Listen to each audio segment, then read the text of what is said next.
राम सेतु, जिसे Adam bridge भी कहते हैं, ये एक ऐसी संरचना है जो सदियों पुराने महाकाव्य, गर्मागर्म वैज्ञानिक बहसों और आज की कटिंग एज टेक्नोलॉजी के बिल्कुल बीच में खड़ी है। आज हम इसी गहरे रहस्य की परतों को खोलने की कोशिश करेंगे। तो सवाल वही है जो सदियों से पूछा जा रहा है। क्या ये एक इंसानी करिश्मा है या फिर कुदरत का बनाया हुआ कोई अजूबा? और सच कहूं तो इसी एक सवाल के इर्द गिर्द पूरी कहानी घूमती है। ठीक है, तो चलिए कहानी के पहले हिस्से में चलते हैं। यहाँ हम राम सेतु की उन गहरी ऐतिहासिक और सांस्कृतिक जड़ों को समझेंगे जो इसे इतना खास बनाती हैं। तो सबसे पहले जरा इसके भूगोल पर नजर डालते हैं। ये पुल भारत के पंबन द्वीप से श्रीलंका के मन्नार द्वीप तक करीब 48 किलोमीटर लंबा फैला हुआ है। और इसकी सबसे खास बात, इसका पानी बेहद उथला है, कहीं कहीं तो सिर्फ 1 से 3 मीटर गहरा। और इसी वजह से ये सदियों से जहाज़ों के लिए एक बहुत बड़ी चुनौती बना रहा है, जिसने इसके रहस्य को और भी गहरा कर दिया। देखिए, इस पुल से जुड़ी सबसे जानी पहचानी कहानी तो महाकाव्य रामायण से ही आती है।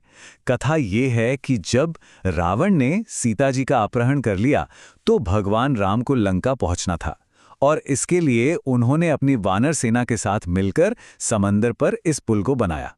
कमाल की बात यह है कि इसके मुख्य आर्किटेक्ट नल और नील थे। और बस यहीं से शुरू होती है वो महान बहस। एक तरफ है गहरी आस्था और सदियों का विश्वास, और दूसरी तरफ है वैज्ञानिक तर्क और सिद्धांत। चलिए देखते हैं कि दोनों पक्ष आखिर कहते क्या हैं। अब देखिए, यहीं पर मामला दिलचस्प हो जाता है। दोनों तरफ के अपने अपने मजबूत तर्क हैं। विज्ञान कहता है कि ये चूना पत्थर और कोरल का एक नेचुरल फॉर्मेशन है जो लाखों सालों में धीरे धीरे बना। दूसरी तरफ आस्था और पौराणिक कथाएं कहती हैं कि नहीं, इसे तो त्रेता युग में बनाया गया था, मतलब हजारों हजार साल पहले। तो सवाल ये उठता था कि आखिर सबूत हैं किसके पास, किसका पल्लड़ा भारी है। दशकों तक ये बहस सबूतों की कमी की वजह से बस चलती ही रही, कोई नतीजा नहीं निकला। लेकिन अब कहानी में एक नया मोड़ आया है, और ये मोड़ आया है सीधा अंतरिक्ष से। देखिए, असल में दिक्कत ये थी कि राम सेतु का पानी इतना उथला है कि कोई भी बड़ा सर्वे वाला जहाज वहां जा ही नहीं सकता था। और इसी वजह से समुद्र के नीचे क्या है, इसकी कोई साफ तस्वीर, कोई डिटेल्ड नक्शा हमारे पास था ही नहीं आज तक। और यहीं पर ISRO नासा के आइस सैट 2 टेक्नोलॉजी एक गेम चेंजर साबित हुई। सोचिए, ये सैटेलाइट अंतरिक्ष से एक हरी लेजर बीम भेजता है जो पानी को चीरकर 40 मीटर नीचे तक जा सकती है। फिर ये लेजर समुद्र की सतह से टकराकर वापस लौटती है, और इसी डेटा से वैज्ञानिकों ने पहली बार राम सेतु का एक बिल्कुल सटीक हाई रेजोल्यूशन 3D नक्शा तैयार किया है। तो इस नई तकनीक से आखिर पता क्या चला? चलिए अब उन हैरान कर देने वाले आंकड़ों पर एक नजर डालते हैं जो इस रिसर्च से सामने आए हैं। देखते हैं कि ये पुरानी बहस पर क्या नई रोशनी डालते हैं। सबसे पहली और शायद सबसे चौंकाने वाली बात, हम सैटेलाइट तस्वीरों में जो कुछ भी देखते हैं ना, वो राम सेतु का सिर्फ 0.02% हिस्सा है। जी हां, सिर्फ 0.02%। इसका 99.98% हिस्सा पानी के नीचे है। मतलब असली कहानी तो सतह के नीचे छिपी हुई थी। और ये संरचना छोटी मोटी नहीं है, बहुत विशाल है। वैज्ञानिकों ने अनुमान लगाया है कि इसका कुल आयतन यानी वॉल्यूम करीब करीब 1 क्यूबिक किलोमीटर है। आप इसे पानी के नीचे छिपी एक विशाल पर्वत श्रृंखला की तरह समझ सकते हैं। इस मैपिंग से 11 ऐसे नए चैनल्स का भी पता चला है जिनके बारे में हमें पहले कोई जानकारी नहीं थी। ये संकरे रास्ते पुल के आर पार जाते हैं, और ये पानी के प्राकृतिक बहाव का एक बहुत मजबूत संकेत है। इससे पता चलता है कि पानी हमेशा से इसके बीच से अपना रास्ता बनाता आया है। और शायद सबसे बड़ा वैज्ञानिक सुराग यहीं छिपा है। देखिए, इस पुल का जो आयतन है वो दोनों तरफ बराबर नहीं है। एक तरफ झुकाव ज्यादा है।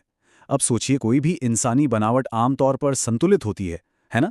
लेकिन ये जो असंतुलन है, ये साफ साफ इशारा करता है कि इसे किसी ने बनाया नहीं, बल्कि हजारों सालों से बह रही समुद्र की लहरों ने इसे तराशा है। तो जब हम इन सारे आंकड़ों को एक साथ जोड़कर देखते हैं तो मानव निर्मित बनाम प्राकृतिक वाली बहस में कौन सी तस्वीर उभरती है? चलिए इसे समझते हैं। तो देखिए, वैज्ञानिक भाषा में कहें तो नया डेटा ये कंफर्म करता है कि राम सेतु एक जलमग्न रिज है। इसका मतलब ये हुआ कि ये असल में भारत और श्रीलंका की जमीन का ही एक हिस्सा है जो पानी के नीचे डूबा हुआ है, और ये 103 छोटी छोटी कोरल रीफ्स की एक चेन से बना है। तो इस नए डेटा के आधार पर वैज्ञानिक निष्कर्ष क्या है, वो इस कोट में छिपा है। इसका सीधा सा मतलब ये है कि पुल का जो असंतुलित आकार है वो किसी इंसानी डिजाइन का नतीजा नहीं, बल्कि मन्नार की खाड़ी से आने वाली ताकतवर समुद्री लहरों का है, जिन्होंने हजारों सालों में धीरे धीरे इसे ये शक्ल दी है। और ये इस बात का अब तक का सबसे मजबूत वैज्ञानिक सबूत है कि राम सेतु की नींव प्राकृतिक तौर पर बनी है। लेकिन कहानी यहां खत्म नहीं होती, क्योंकि ये वैज्ञानिक खोजें आज की दुनिया में इस पुल की अहमियत से भी जाकर जुड़ती हैं। सेतु समुद्रम प्रोजेक्ट के बारे में तो सुना ही होगा। इसका मकसद था कि जहाज़ों के आने जाने के लिए एक शॉर्टकट बनाया जाए, लेकिन इस प्रोजेक्ट को धार्मिक, सांस्कृतिक और पर्यावरण से जुड़ी चिंताओं की वजह से रोक दिया गया। ये दिखाता है कि ये पुल सिर्फ एक भूवैज्ञानिक चीज नहीं, बल्कि एक जीती जागती विरासत है। तो आज राम सेतु की एक दोहरी पहचान बन चुकी है। एक तरफ तो ये एक पवित्र भू-सांस्कृतिक धरोहर है, और दूसरी तरफ इसे एक फायदेमंद आर्थिक रास्ते के तौर पर भी देखा गया है। और ये जो टकराव है, ये दिखाता है कि ये संरचना आज भी कितनी ज्यादा प्रासंगिक है। तो आखिर में हम एक बहुत ही दिलचस्प सवाल पर आकर रुकते हैं। भले ही विज्ञान हमें ये बता रहा है कि इस पुल की नींव प्राकृतिक है, तो क्या इससे वो कहानी कमजोर हो जाती है जो सदियों से हमारे दिलों में बसी है? या फिर क्या ये हमें एक नया नजरिया देता है कि कैसे एक कुदरती अजूबा एक महान सांस्कृतिक कथा का आधार बन सकता है? ये शायद एक ऐसा पुल है जिसे हर किसी को अपने मन में खुद ही पार करना होगा।